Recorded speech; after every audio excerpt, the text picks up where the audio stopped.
ves la Biblia, cuando ves el Antiguo Testamento, bueno, las naciones, las culturas tenían esa moda, creer en muchos dioses. Cuando llegamos para el tiempo del Nuevo Testamento, sabemos, sigue siendo una filosofía, una moda fuerte, pero ahora agregamos la filosofía griega. Durante esos últimos años que precedieron al Nuevo Testamento, los filósofos griegos fueron tomando mucha fama, sus dichos, sus enseñanzas fueron tomando mucha fama, y entonces ahora esa era la moda.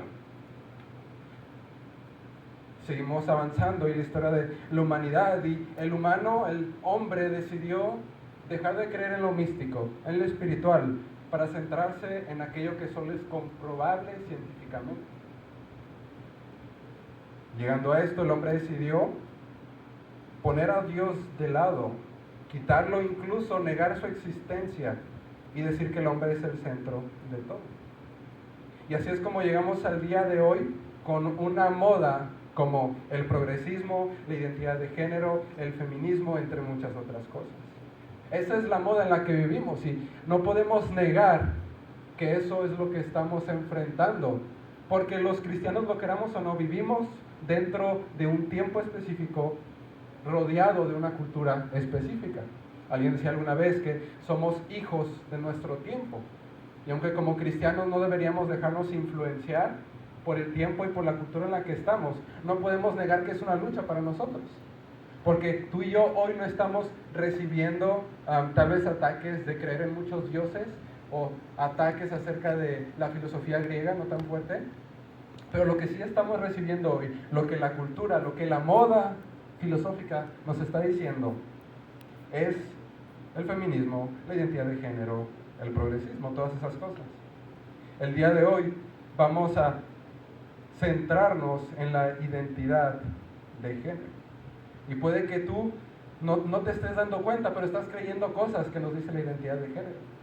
Puede que yo esté creyendo cosas que nos dice la identidad de género. Y es por eso que lo que queremos hacer es muy interesante este tema, porque podríamos verlo desde varias perspectivas. Podríamos entrar en la identidad de género y analizarlo desde un punto de vista científico, desde un punto de vista histórico o filosófico, pero lo que hoy queremos hacer es desde un punto de vista bíblico. ¿Qué nos dice la Biblia acerca de la identidad de género? Y básicamente, es pura coincidencia, pero básicamente vamos a hacer lo que Dios nos manda en Romanos 12:2, ayer el versículo que nos leía el hermano. No os conforméis a este siglo, sino transformaos por medio de la renovación de vuestro entendimiento, para que comprobéis cuál sea la buena voluntad de Dios, agradable y perfecta. Estamos en un siglo específico, no nos vamos a dejar influenciar por ella, sino que debemos verla y ser transformados por medio de la palabra. Y es lo que vamos a hacer. Vamos a ver la cultura, la moda filosófica que nos dictan hoy, y vamos a verla a la luz de la Biblia. Para eso primero quiero presentarte dos términos que son importantes para esto. El primero es cosmovisión y el segundo es premisa. ¿Alguien ha escuchado, alguien sabe qué es la cosmovisión? ¿Has escuchado algo acerca de eso? ¿Ya habías escuchado esa palabra, cosmovisión? Es una palabra que normalmente se acostumbra a usar a veces. Pero básicamente la cosmovisión, para reducirlo, es la manera con lo que ves al mundo, la manera como interpretas al mundo, o algo un poco más sencillo de entender, son los lentes con los que miramos al mundo. Por así decirlo, mira, si yo pongo unos lentes con un vidrio rojo, si me los pongo, ¿de qué manera voy a ver al mundo? ¿De color? Rojo. Pero si me pongo unos lentes de color verde, ¿de qué color voy a ver al mundo? ¿De color? Verde. Lo estamos simplificando mucho, pero básicamente es eso. Nosotros tenemos creencias, el ser humano, le digo, no, tenemos creencias, cosas que nos ayudan a interpretar el mundo. Y cuando nos ponemos nuestros lentes, incluso tenemos lentes de por sí, el lente pecaminoso, interpretamos las cosas a la luz de nosotros mismos. Pero cuando nos ponemos esos lentes, lo interpretamos a la luz de esos lentes. Vemos las cosas a la luz de esos lentes y vamos a estar viendo un poco más adelante. Y lo que queremos hacer es, estamos conscientes que el mundo tiene una cosmovisión mala, que nosotros muchas veces tenemos una cosmovisión mala. y queremos tener una cosmovisión bíblica. ¿Cómo hacemos eso? ¿Qué dice la Biblia? ¿Qué dice la Biblia acerca de eso? Y la premisa, ¿por qué una premisa? Bueno, la premisa en un argumento, y vas a ver por qué nos va a servir eso, es una afirmación o una negación que representa el fundamento de una conclusión.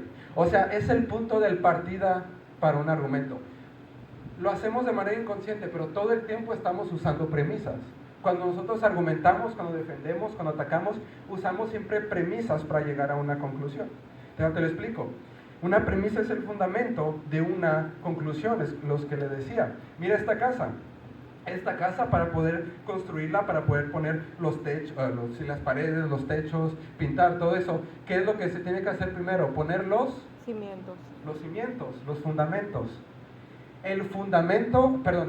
La premisa en un argumento es el fundamento en una casa. Es lo que vas a poner primero que te va a ayudar a construir encima. Vamos a ver algunos ejemplos de una premisa. Premisa. Estudiar regularmente mejora el rendimiento académico. Conclusión, por lo tanto, si Juan estudia regularmente, su rendimiento académico mejorará. ¿Entiendes cómo funciona? Estoy poniendo una verdad, en este caso una afirmación, y a raíz de esa afirmación me voy y saco una conclusión. Vamos a ver con otro ejemplo. Comer frutas y verduras es bueno para la salud. Entonces, ¿cuál es la conclusión? Por lo tanto, si María come frutas y verduras todos los días, tendrá una mejor salud.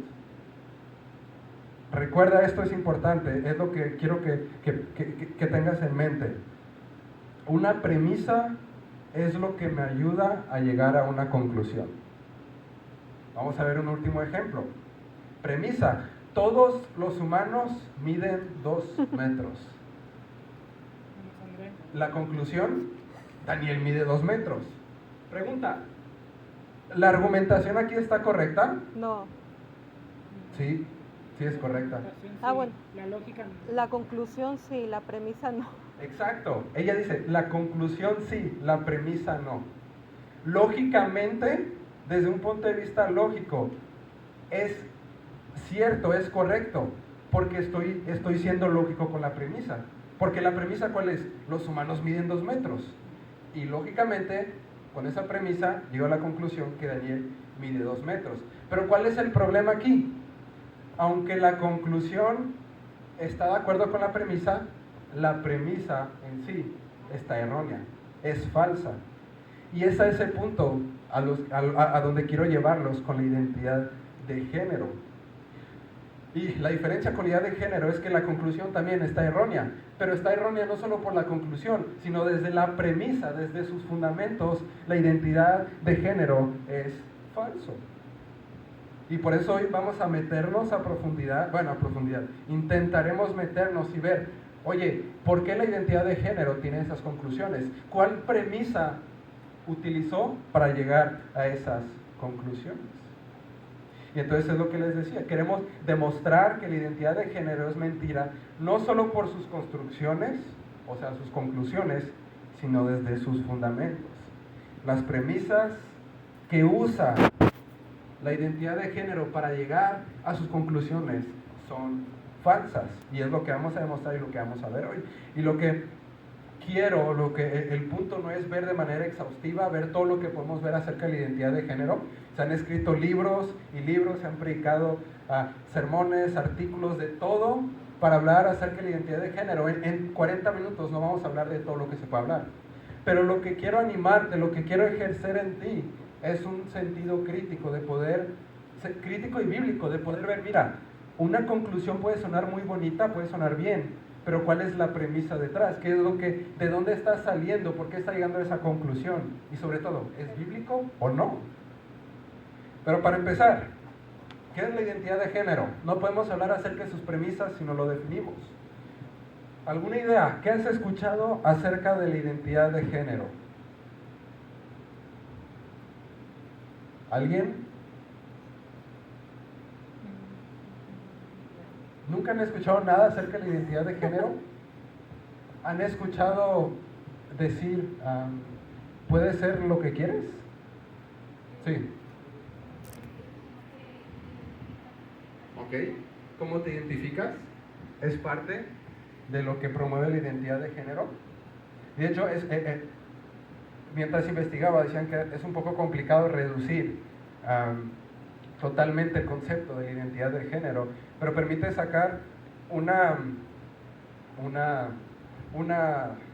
definición que da el gobierno de México acerca de la identidad de género. La identidad de género es el concepto que se tiene de uno mismo como ser sexual y de los sentimientos que esto conlleva. Se relaciona con cómo vivimos y sentimos nuestro cuerpo desde la experiencia personal y cómo lo llevamos al ámbito público, es decir, con el resto de las personas. Se trata de la forma individual e interna de vivir el género, la cual podría o no corresponder con el sexo con el que nacimos. Desglosando un poco esta definición, ¿qué es lo que te está diciendo? La identidad de género, ¿qué es? Es cuando tú, una persona, tiene un cierto concepto, una cierta idea acerca de sí mismo, específicamente en cuanto a su sexualidad. ¿Y en qué está basado eso? En los sentimientos que eso conlleva. Permítelo interpretarlo de otra manera. Mira, lo que te van a decir es, lo que tú quieres, lo que tú sientes, puede ser. Si yo nazco como hombre, por lo menos biológicamente, pero crezco y empieza a gustarme más la manera de vestir las mujeres, me empieza a gustar más la manera en que ser una mujer, comportarme como una mujer. Mira, desde el punto de vista de la identidad de género, yo puedo decir y yo puedo escoger ser mujer. Lo relacionan y lo aferran a lo que sientes. Lo que sientes, si eso quieres, puede serlo. Eso se transmite en la manera en que voy a vivir mi sexualidad. La puedo vivir de la manera que quiero. Pero eso no solo impacta la manera interna en la que yo me veo, sino también cómo me voy a representar en público. O sea, puede que yo me considere como mujer siendo hombre, pero no solo me voy a considerar mujer, sino que además voy a vivir como mujer, aunque biológicamente soy hombre. Y hacen mucho esta distinción. Lo que quieres ser, tu identidad, tu género y el sexo con el que naces. Mira la última frase. La cual podría o no corresponder con el sexo con el que nacimos. La identidad de género te hace esa distinción. El sexo con el que naces biológicamente y el género con el que decides identificarte. Y según la identidad de género, puede o no estar de acuerdo. No importa, según ellos, ser uno o el otro. La identidad de género busca liberar a las personas de los conceptos que la sociedad ha impuesto sobre los géneros. Según la identidad de género y los que promueven esta ideología, los géneros como los conocemos, hombre y mujer, son conceptos creados por la sociedad. Fue la cultura antigua, en tiempos antiguos, que decidió, mira, vamos a dividir el mundo en dos géneros, varón y hembra. Y eso es todo. Y entonces es una creación de la sociedad. Y ellos lo que intentan es buscar, quitar y liberar a las personas de ese concepto de la sociedad y decir, mira, no se trata solo que hay dos, puedes ser lo que quieres. Porque sí, no solo se trata de si me siento hombre y quiero ser mujer, también se trata de, se estima, depende de la página, depende a dónde investigas, pero hay entre 71 y 116 géneros con los que puedes identificarte. Son obviamente mucho más que los que se tienen aquí. Y el fin de eso, el fin de esa liberación, de buscar esa liberación, es poder definirte como tú quieres.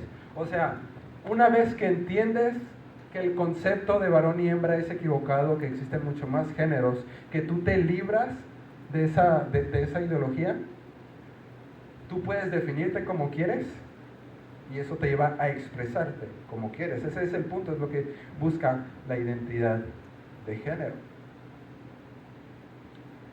Pero como su mismo nombre lo dice, la identidad de género es un tema de identidad y de felicidad. ¿Por qué? Porque lo que buscan es conocerse a uno mismo. Porque ellos dicen, mira, sí, naciste hombre, pero es que te comportas como hombre porque desde chiquito te dicen que eres hombre. Tienes que conocerte, tienes que conocer tus gustos, tienes que conocer tus atracciones, y mientras vas conociéndote, puedes ir definiendo quién eres. Entonces es una búsqueda de la identidad. Mientras vas conociéndote, te vas definiendo y vas creando tu propia identidad. ¿Cuál es el fin de eso? Es la felicidad, porque ¿cuál es el punto? El punto o la premisa que ellos usan es: eres verdaderamente feliz cuando haces lo que quieres. Esa es la premisa que ellos usan. Eres feliz cuando haces lo que quieres. Y entonces, ¿cómo voy a ser feliz con mi sexualidad? Bueno, cuando me conozco y cuando al conocerme identifico mis gustos y hago lo que quiero. El fin último de esa búsqueda de la identidad es la felicidad. Las conclusiones de la identidad de género. Vamos a ver las conclusiones primero y luego las premisas, porque nos vamos a centrar en las premisas. Una de las conclusiones, hay muchas, podríamos pasar 2 horas diciendo las puras conclusiones, pero obviamente no vamos a hacer eso. Tú decides el género con el que te identificas. Una vez que conoces quién eres, que empiezas a conocerte, bueno, tú puedes decidir con cuál género me identifico. Tal vez soy mujer, tal vez soy hombre, tal vez soy...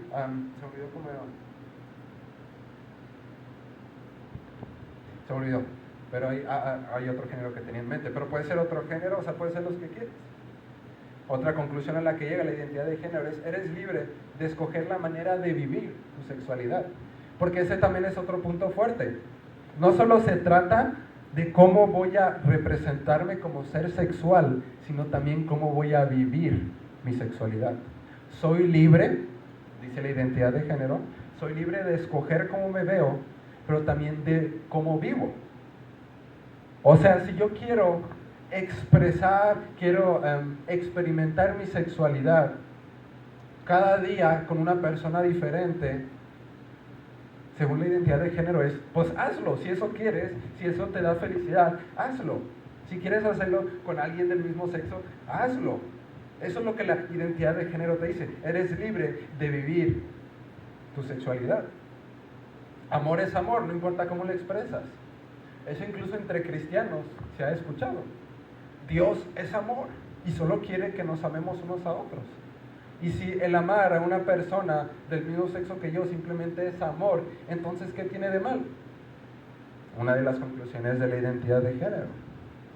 Lo que importa, y este es uno de los más fuertes, lo que importa es cómo te sientes. Eso es el punto. Y hasta cierto punto también es una premisa. Tus sentimientos son lo más importante. La manera en que te sientes. Si te sientes más feliz, más completo, más a gusto con cierta vestimenta, con cierto género, con cierto comportamiento que no es el tuyo, hazlo.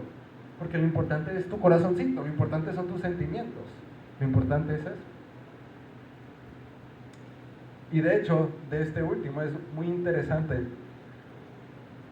cómo no solo lo vemos en la identidad de género. Para dar un ejemplo, y no digo que estos ejemplos sean malos, pero quiero que veas cómo este pensamiento de lo que importa es cómo me siento permea nuestra vida. ¿Quién está en la prepa? ¿No hay nadie de prepa? ¿Universidad? Cuando ibas a entrar a la licenciatura, ibas a pasar de prepa a licenciatura, o tú, y estabas pensando, no sabías qué estudiar, ¿qué es lo que te decían para ayudarte a saber qué estudiar? ¿Qué es lo que te dicen normalmente? Si le preguntas a tus papás o a un adulto, te dicen, ¿qué es lo que te gusta? ¿Qué es lo que te gusta? ¿Qué es lo que quieres ser más tarde? ¿En dónde te ves? Ojo, no digo que esto sea malo, pero simplemente quiero que veas cómo ese pensamiento permea toda nuestra vida. Si yo te digo, y mira, Jera, te invito a comer donde quieras, escoge, ¿qué es lo que vas a escoger? Algo rico, algo que te gusta, porque eso permea nuestra vida, nuestra felicidad, lo que sentimos, lo que quiero. ¿Cuál es una de las razones por la que normalmente dos personas, un chico y una chica, se entran en un noviazgo? Se gustan, les gusta cómo la otra persona los hace sentir. Y ojo, otra vez, no digo que todas estas cosas sean malas, pero te estoy diciendo, este pensamiento de lo que importa es cómo te sientes, permea nuestra vida. Ahora sí vamos a pasar a las premisas de la identidad de género. Ojo, ya vimos las conclusiones, ahora vamos a ver la premisa. Examen sorpresa. Perdón. ¿Cómo te llamas? Elisama. ¿Qué dirías, cómo explicarías qué es una premisa? En tus propias palabras, no tiene que ser el concepto revolcado. Piensa en una casa.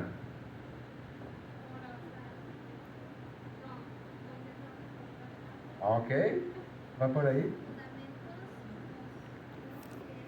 Ajá. Sus fundamentos. Y en la lógica, en el argumento, como pensamos, ¿qué significa? ¿Qué es la premisa?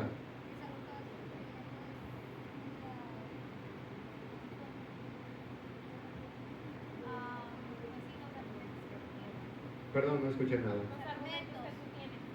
Ajá. Más bien, esto, mi culpa, no me expliqué bien. Pero el argumento es como que el todo. La premisa y la conclusión son parte del argumento. Entonces, más bien, un argumento está formado por una premisa y una conclusión. Entonces, lo que les digo, cuando nosotros argumentamos, sin darnos cuenta, estamos usando constantemente premisas. Por ejemplo, si yo acuso a Isaac al rato de por qué él se acostó en mi cama, ¿cuál es la premisa que estoy usando? ¿Cuál es la afirmación que estoy dando por sentado? Que él se acostó en mi cama. Mi argumento es, te estoy reclamando, es mi conclusión, y mi premisa es, tú te acostaste en mi cama. ¿Ves cómo nuestros argumentos, la manera en que hablamos, están plagadas de premisas? Y entonces, las conclusiones de la identidad de género están basadas en premisas. Básicamente lo que queremos hacer es romper los fundamentos de la casa y todo el resto se cae. Romper el fundamento de la casa y todo el resto se cae. Le puse 3 porque, bueno, ahorita les explico, pero le puse 3.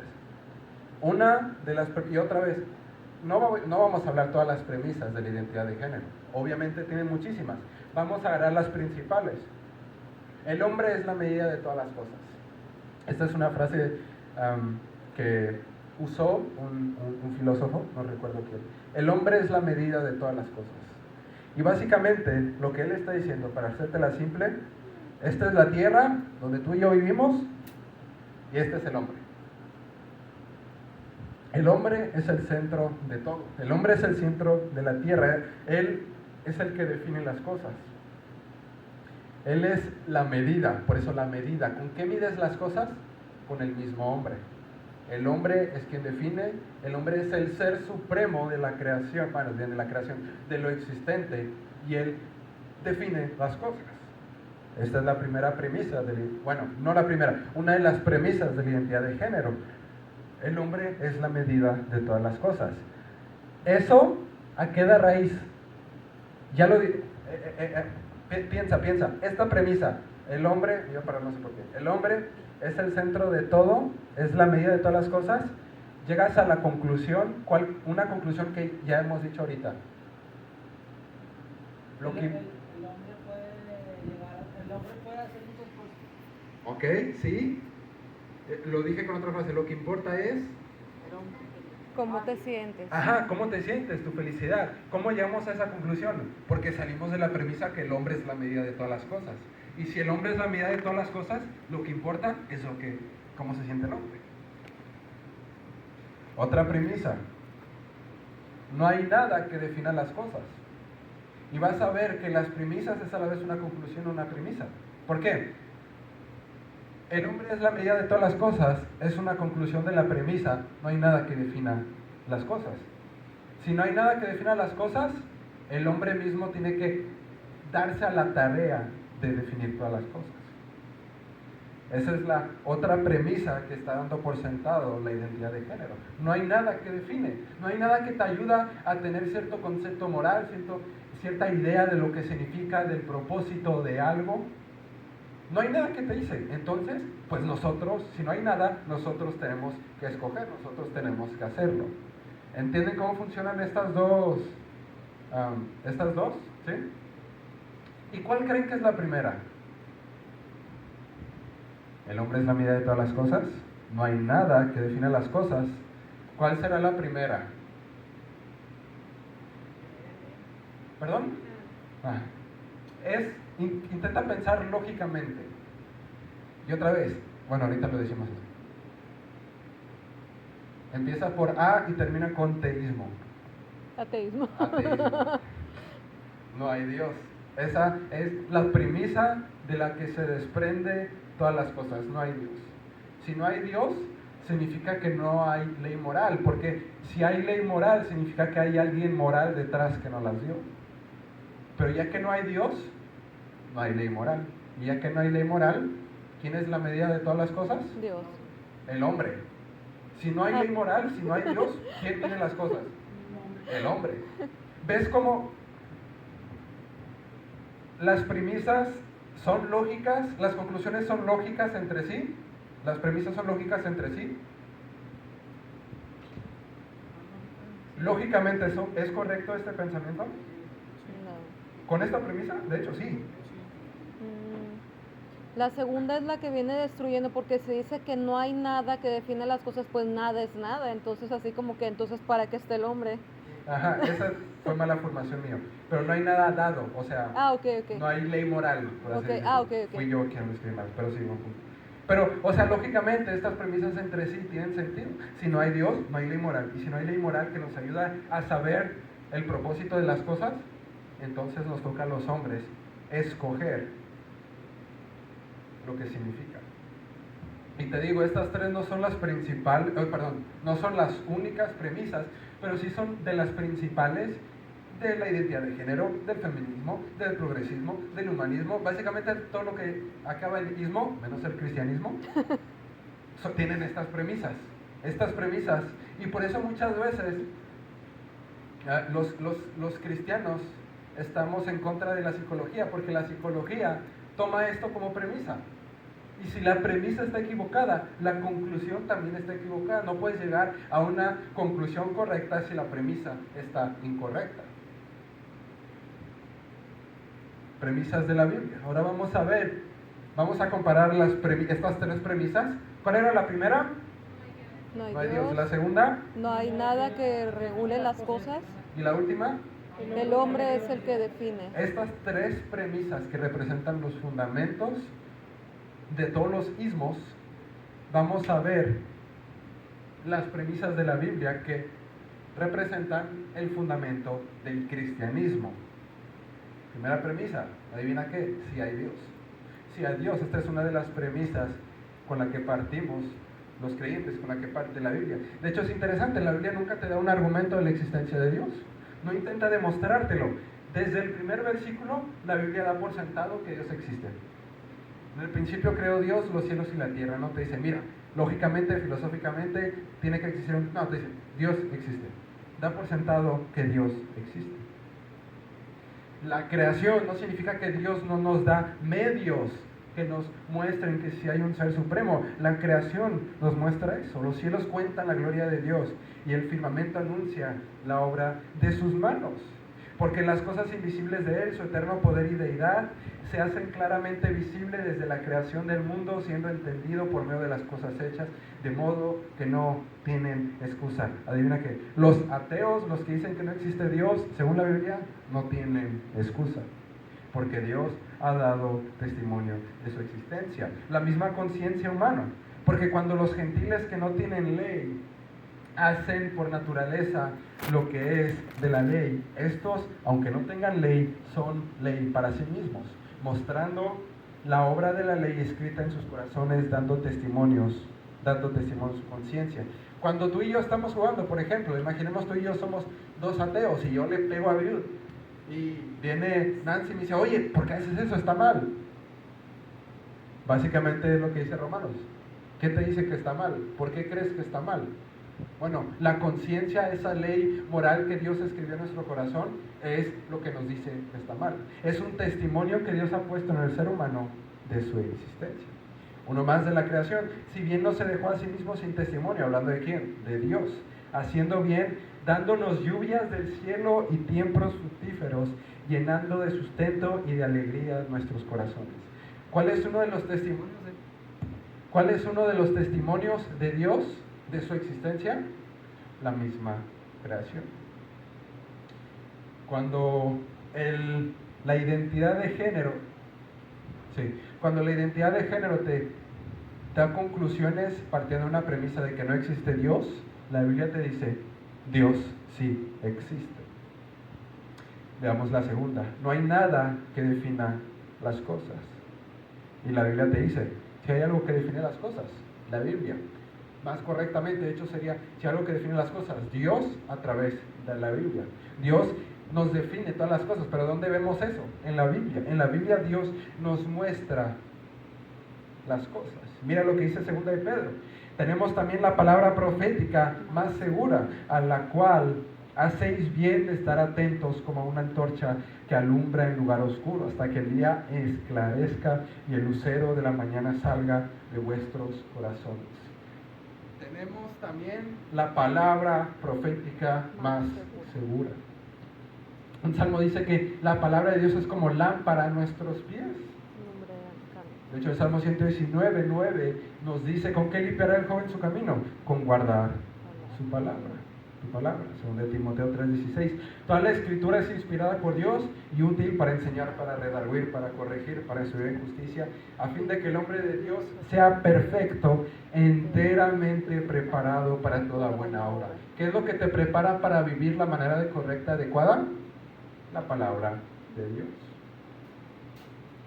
Y entonces cuando la identidad de género te existe que no hay nada que define las cosas y que por lo tanto tú puedes definir las cosas, el cristianismo te dice, si hay algo que define las cosas, es la Biblia. Si hay algo que define las cosas, es la misma Biblia. ¿Cuál era la última premisa de la identidad de género?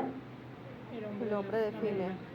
El hombre es la medida de todas las cosas. Y la Biblia te dice, Dios es la medida de todas las cosas. No comparamos las cosas con el hombre, sino la comparamos con Dios. Vemos la creación y entendemos el propósito de la creación, no a la luz del hombre, no a la luz de lo que tú y yo sentimos, sino a la luz de Dios y de su palabra.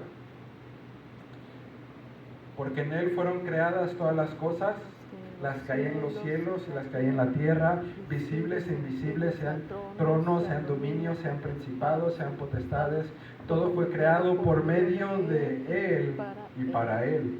Y Él es antes de todas las cosas, y todas las cosas en Él subsisten. Porque de Él, por Él y para Él son todas las cosas. A Él sea la gloria por los siglos de los siglos. Amén. Porque en Él vivimos, nos movemos y somos. Señor, digno eres de recibir la gloria y la honra y el poder, porque tú creaste todas las cosas y por tu voluntad existen y fueron creadas. ¿A la luz de quién tenemos que ver la creación y todo lo que existe? De Dios. A la luz de Dios. Y entonces, cuando vemos las primicias de ambas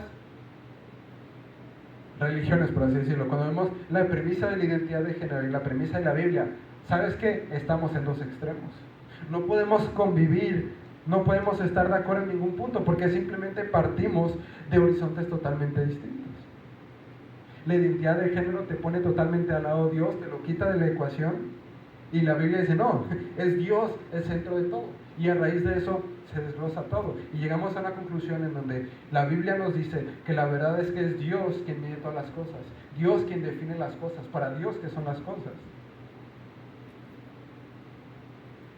Y el hombre que nos dice que Él mide todas las cosas. La identidad de género, lo que les decía hace rato, ¿con cuál? O sea, está en conflicto con todas estas premisas, pero específicamente una. ¿Con cuál de las tres premisas bíblicas crees que está principalmente ¿En contra? en contra? Sí, gracias. Sí, Dios. La primera. La primera, ¿han conocido con cuál premisa está más peleada la identidad de género? ¿Han conocido cristianos que apoyan la identidad de género? Ah, sí. Que dicen, no, sí, ¿no? Yo bastante, de hecho, mientras investigaba esto, la que les decía hace rato, que puede ser cualquier género, que no hay solo dos géneros, hay muchos géneros, tú te defines a ti mismo, a eso me refiero con identidad de género. Pero con Dios dice algo diferente o dice lo mismo. Ajá, o sea, la identidad de género... La primera premisa que dice no hay Dios y aparece si hay Dios. Ajá. Y con esa dice todo algo diferente. Sí. Es que hay hay unos, entre comillas, cristianos, hay una iglesia que se llama Metropolitana, que es de puros gay, puros así de esto. Mientras Entonces investigaba la esto, primera no aplica. caí con La un primera no movimiento aplica. cristiano que apoya eso, apoya la identidad de género. Es una iglesia que de hecho o sea, pasa tu tiempo haciendo eso. Decía ahí en su página web, mira, nuestro trabajo es recoger a las personas, a los cristianos gays y hacerles ver que no están mal. Eso es nuestro trabajo, eso es nuestro ministerio, hacerte ver que no está mal. Y entonces, ellos creen que hay un Dios. ¿Están en conflicto con la primera? No, ¿Con cuál estarían en conflicto? la tercera. Con la tercera y con la segunda.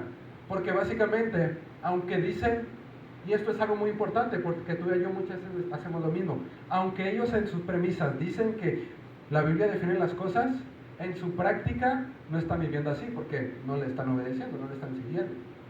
Lo que quiero llegar es, aunque tú y yo decimos muchas veces que nuestras premisas son las del lado derecho, muchas veces vivimos como si nuestras premisas fueran las del lado izquierdo. Muchos dicen eso, llaman eso ser ateos prácticos. Puedo decir que no, que creo en Dios y todo eso, pero en la práctica parezco ateo. Y este es un llamado a ti y a mí, que, oye, lo que tú haces, lo que yo veo, lo que yo escucho, ¿cuál es la premisa que me hizo llegar a eso? ¿Cuál es la premisa con la que digo, mira, no está mal escuchar música de un hombre que sexualiza a la mujer? ¿O cuál es la premisa bíblica que me dice que eso está mal y por lo tanto no debería hacerlo? ¿Quién aquí conoce a alguien gay, transexual, lesbiano, bisexual? 1, 2, 3, 4, bueno, todos, básicamente, prácticamente todos. Algo importante. Esto también es una herramienta para que tú puedas compartirlo. Si te presenta la ocasión, compártelo. Pero sobre todo, las personas no se convierten al cristianismo por argumentos. Nosotros no convertimos a las personas porque les rompimos todos sus argumentos. Dios nos los da así como manera de defender nuestra fe, porque es un llamado también. Defiende tu fe, sabe por qué crees lo que crees, defiende lo que crees. Pero no vamos a convertir a las personas, no vas a convertir a las personas que conoces por medio de argumentos. Al final de cuentas, todo es un asunto del Evangelio. Todo es un asunto del Evangelio. Y ojo, hay algo muy importante. Ser homosexual, ser lesbiana, ser bisexual, ser transexual o identificarte con uno de los 116 géneros no es un pecado imperdonable. No es un pecado imperdonable. Cuando tú hablas con alguien, lo que el Evangelio da, lo que el Evangelio muestra es que te condena por tu pecado, pero te da esperanza para perdonar ese pecado. ¿Por qué no podemos convencer a las personas? Porque simplemente el mundo está cegado. No podemos convencer a las personas con argumentos porque las personas están cegadas, en los cuales el Dios de este siglo, hablando del diablo, cegó el entendimiento de los incrédulos para que no les resplandezca la luz del Evangelio de la gloria de Cristo, la cual es la imagen de Dios. Sabemos que somos de Dios y el mundo entero está bajo el maligno. Los incrédulos tienen el entendimiento entenebrecido, ajenos a la vida de Dios por la ignorancia que en ellos hay, por la dureza de su corazón. Engañoso es el corazón más que todas las cosas, y perverso, ¿quién lo conocerá? Las personas, el mundo, están engañadas, están imposibilitadas espiritualmente para entender las verdades del Evangelio. ¿Por qué te digo eso? No tengas la esperanza que tus argumentos convenzcan a las personas. Tú no vas a convertir a las personas por medio de argumentos. Las personas se convierten por medio del Evangelio. El Espíritu transforma por medio de la palabra. Por tanto, nosotros todos mirando a cara descubierta, como en un espejo, la gloria del Señor. ¿Cómo somos transformados? Como por el Espíritu Santo. Pero Dios nos la reveló a nosotros por el Espíritu, porque el Espíritu todo lo escudriña, aún lo profundo de Dios. Y nosotros no hemos recibido el Espíritu del mundo, sino el Espíritu que proviene de Dios, para que sepamos lo que de Dios nos ha concedido. Voy a volver a leer el versículo que leí al inicio. No os conforméis a este siglo, sino transformaos por medio de la renovación de vuestro entendimiento, para que comprobéis cuál sea la buena voluntad de Dios, agradable y perfecta. Los argumentos no transforman a las personas. Es el Evangelio, el poder del Espíritu Santo, lo que transforma a las personas. Ten esperanza cuando hablas con alguien que cree en la identidad de género. Dios transforma a las personas. Pero Dios te puede usar y usa medios humanos para transformar a las personas.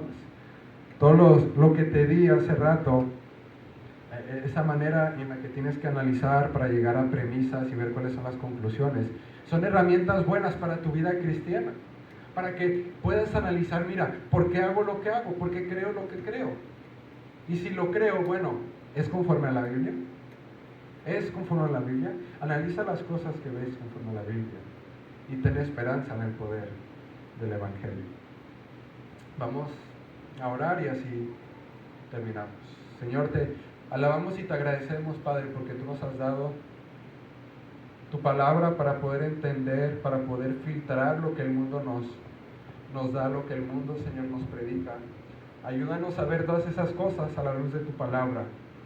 Ayúdanos a ver las premisas de las cosas, por qué creemos lo que creemos, por qué hacemos, qué es lo que nos lleva a hacer, y a compararlo con las Escrituras, por favor. Rogamos, ayúdanos a entender que nosotros no transformamos a las personas con nuestros argumentos, sino es el Evangelio, es tu poder que transforma a las personas para hacerles ver la necesidad de Cristo y llevarlos a los pies de la cruz. Úsanos para llevar ese mensaje, Señor, y que las personas te conozcan. Te lo rogamos y te alabamos en Cristo. Amén.